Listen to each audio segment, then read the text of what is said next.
Frederick सारियू नाम के एक व्यक्ति की। बहुत अच्छा चित्रकार था ये फ्रेडरिक सारियू। इसने एक चित्र बनाया था। तो क्या किया था इसने? ये चित्र बनाया था। इस पाठ की जो शुरुआत होती है, यूरोप में राष्ट्रवाद का उदय, इस पाठ की शुरुआत इस चित्र से होती है। आप किताब उठाकर देखिए, किताब में लिखा हुआ है, चित्र बना हुआ है और चित्र का टाइटल है विश्वव्यापी प्रजातांत्रिक और समाज और सामाजिक गणराज्यों का स्वप्न। एक स्वप्न देख रहा है ये चित्रकार और उस स्वप्न को उसने साकार किया हुआ है अपनी पेंटिंग में, इस चित्र के माध्यम से। हुआ क्या था एक्चुअल में, 1848 की बात है। फ्रांसीसी कलाकार, मतलब फ्रांस का ही एक कलाकार था, उसका नाम था फ्रेडरिक सारियू। उसने 4 चित्रों की एक श्रृंखला जारी की, एक श्रृंखला बनाई 4 चित्रों की। यहां पर आपको दिख रहे हैं चारों चित्र। एक चित्र ये है, दूसरा चित्र ये है, तीसरा चित्र ये है और चौथा चित्र ये है। इस तरह से उसने 4 चित्रों की एक श्रृंखला बनाई जिसमें उसने अपने सपनों का एक संसार रचा। इन 4 चित्रों में उस फ्रेडरिक सारियू नाम के कलाकार ने, चित्रकार ने एक सपनों का संसार रचा। मतलब उसके शब्दों में अगर हम जाएं कि उसने ये दर्शाने की कोशिश की कि जनतांत्रिक और सामाजिक गणतंत्र मिलकर कैसे बनेंगे, कैसे होंगे। और इस श्रृंखला का जो पहला चित्र था उस पर हम चर्चा करेंगे इस अध्याय में, जो आपकी किताब में सबसे पहले टॉपिक आरंभ होने के साथ ही दिया है। इस श्रृंखला का पहला चित्र ये दिख रहा है आपको। इस श्रृंखला के पहले चित्र में यूरोप और अमेरिका के लोग दिखाए गए हैं। अब आप लोगों के दिमाग में फिर क्वेश्चन आना चाहिए, नहीं आ रहा है तो आना चाहिए भाई। देखो, अगर अच्छे स्टूडेंट हो तो आपके दिमाग में सवाल उठते रहना चाहिए पढ़ते समय। एक एक लाइन, एक एक शब्द क्या कह रहा है, इसको यदि आप लोग अंडरलाइन करते हुए पढ़ते चलेंगे ना तो आपको एक बार में ये पूरा पाठ क्लियर हो जाएगा।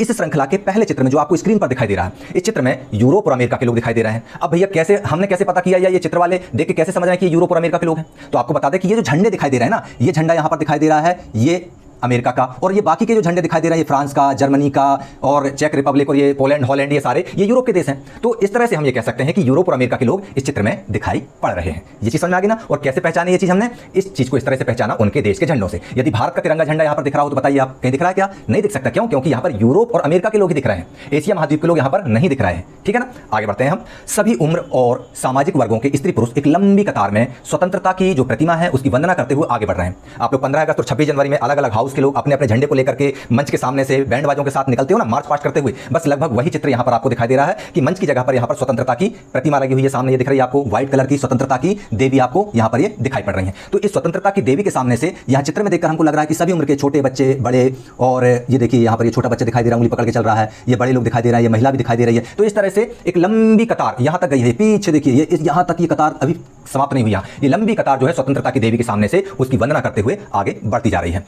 अब आपको याद होगा जब हम फ्रांसीसी क्रांति पढ़ रहे थे कक्षा 9 में, 9th क्लास में जब हमने फ्रांसीसी क्रांति को पढ़ना आरंभ किया था तो हमने क्या देखा था कि स्वतंत्रता को वहां पर एक महिला के रूप में दर्शाया गया था। वो जो फ्रांसीसी कलाकार थे वो स्वतंत्रता को एक महिला के रूप में दर्शाते थे, इस तरह से जैसा कि आपको चित्र में दिखाई दे रहा है।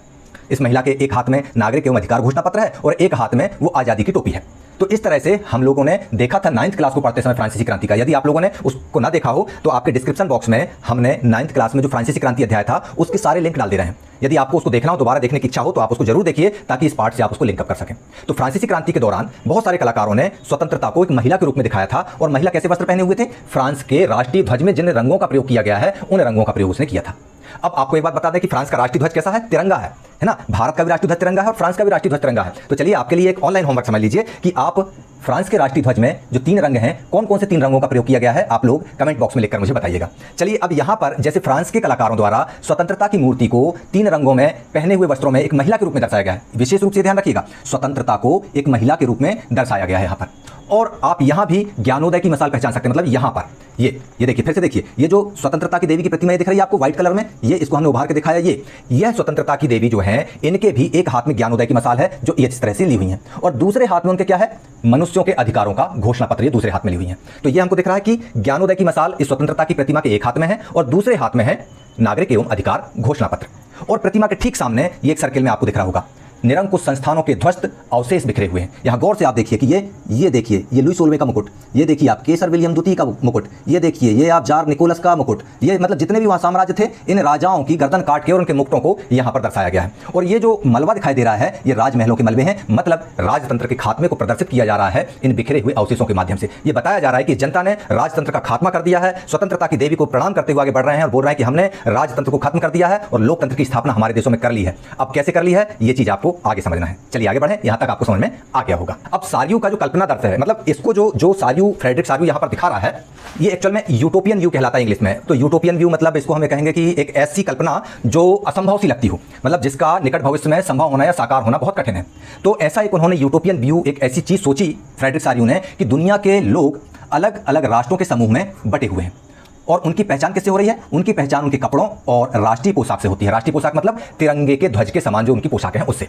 और स्वतंत्रता की मूर्ति से कहीं आगे इस जुलूस का नेतृत्व कौन कर रहा है? इसमें ये दिखाया गया, देखिए स्वतंत्रता की ये जो मूर्ति आपको यहाँ पर ये दिखाई दे रही है व्हाइट कलर में, और इससे आगे यहाँ पर ये गोल घेरे में आपको दिखाई दे रहा है, ये नेतृत्व कर रहा है अमेरिका, संयुक्त राज्य अमेरिका, और उसके थोड़ा सा आगे है स्विट्जरलैंड, जो राष्ट्र राज्य बन चुके थे। मतलब उन्होंने उस समय तक आजादी हासिल कर ली थी। ये स्वतंत्रता की देवी के बहुत आगे खड़े हैं, देखो, मतलब आजादी हासिल करके, स्वतंत्रता हासिल करके वे काफी आगे निकल चुके हैं। अंग्रेजों की गुलामी से संयुक्त राज्य अमेरिका भी मुक्त हो गया था और स्विट्जरलैंड भी राजशाही से मुक्त हो चुका था। ये राष्ट्र राज्य बन चुके थे, मतलब नेशन स्टेट का दर्जा इनको मिल चुका था। और जस्ट फ्रांसीसी तिरंगा आपको यहां पर इसके सामने दिखाई दे रहा है। ये देखिए, ये स्विट्जरलैंड का झंडा है, ध्यान रखिएगा, और ये है संयुक्त राज्य अमेरिका का झंडा। तो ये जो गोल घेरे में दिखाई दे रहा है, इन्होंने आजादी हासिल कर ली है। अब स्वतंत्रता की देवी के जस्ट सामने ये तिरंगा फ्रांस का दिखाई दे रहा है, ये तिरंगा फ्रांस का दिखाई दे रहा है। मतलब फ्रांस ने अभी अभी आजादी हासिल की है, अभी अभी राजतंत्र का उन्मूलन किया है और अभी अभी लोकतंत्र को हासिल किया है। और उसके पीछे जर्मनी के लोग हैं, उसके पीछे स्वतंत्रता की देवी के थोड़ा सा पीछे जर्मनी के लोग हैं, जो काला, लाल और सुनहरा झंडा थामे हुए हैं। ये काला, लाल और सुनहरा झंडा थामे हुए हैं, मतलब ये अभी अभी आजाद होने के लिए प्रयास कर रहे हैं, आगे बढ़ रहे हैं कि फ्रांस के बाद जर्मनी वह राष्ट्र है जिसने आजादी हासिल की है। ये इस चित्र का जो विवरण है, इस चित्र का जो कहने का तात्पर्य है, इस चित्र का जो अर्थ है, वह है हम आपको स्पष्ट कर रहे हैं। ये चीज आपकी समझ में आ गया होगा कि अमेरिका और स्विट्जरलैंड आजाद हो चुके थे, वे आगे बढ़ गए, अभी अभी फ्रांस आजाद हुआ और जर्मनी आजादी को हासिल करने ही वाला है। अब जर्मनी ने जो झंडा थामा हुआ है वह एक्चुअल में 1848 की उसकी उदारवादी उम्मीदों की अभिव्यक्ति है, जिनमें अनेक जर्मन भाषी रियासतों को एक प्रजातांत्रिक संविधान के अंतर्गत एक राष्ट्र राज्य में गठित करने की चाह थी।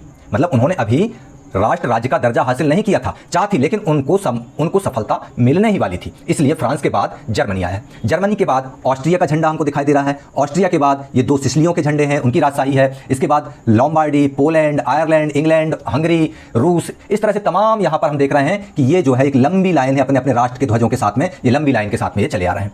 मतलब जिस क्रम में जिसको आज़ादी मिल रही है उस क्रम में वह खड़ा हुआ है और स्वतंत्रता की देवी के सामने से वह आगे बढ़ता जा रहा है। ठीक है ना, ये चीज आपकी समझ में आ गई होगी। अब इस चित्र को सार्वभौमिकता, इस चित्र को एक पूरा भाईचारे से जोड़ने के लिए कलाकार ने एक बहुत ऊंचा काम किया। वो काम ये किया कि ऊपर स्वर्ग से ईसा मसीह भी इस दृश्य को देख रहे हैं, संत महात्मा इस दृश्य पे नजरें जमाए हुए हैं, जो कहते हैं देवदूत हैं, जो ईश्वर के फरिश्ते हैं, वो भी इस दृश्य को देखकर आनंदित हो रहे हैं। मतलब जैसे हमारे भारत में हम देखते हैं कि स्वर्ग से देवता पुष्प वर्षा करते हैं, ठीक उसी तरह से चित्रकार ने इस चित्र का सहारा लेकर ईश्वर को इन दृश्यों को देखते हुए बताया गया है, चित्रित किया हुआ है। चित्रकार ने इन दृश्यों का इस्तेमाल क्यों किया है? इसलिए किया है ताकि दुनिया के राष्ट्रों के बीच में भाईचारे का प्रतीक दिखाई दे। क्यों? क्योंकि ये सारे जितने भी लाइन लगाए हुए देश खड़े हुए हैं, ये ईसा मसीह को मानने वाले देश थे, ईसा मसीह की पूजा करने वाले थे, ईसाई धर्म को मानने वाले ये देश थे। अलग अलग शाखाएं भले हों ईसाई धर्म की, लेकिन ये सारे ईसाई धर्मावलंबी थे। इसीलिए जब ऊपर से ईसा मसीह इनको देखते हैं, तो चाहे वो रूस हो, चाहे वो अमेरिका हो, चाहे वो जर्मनी हो, सबके मन में भाव आता है कि हाँ, हमारा ईश्वर हमको देख रहा है, हम सब आपस में भाई भाई हैं। तो ये जो ऊपर से फरिश्ते ईसा मसीह और संत महात्माओं को देखते हुए बताया जा रहा है, ये राष्ट्रों के बीच भाईचारे का प्रतीक के रूप में कार्य कर रहे हैं।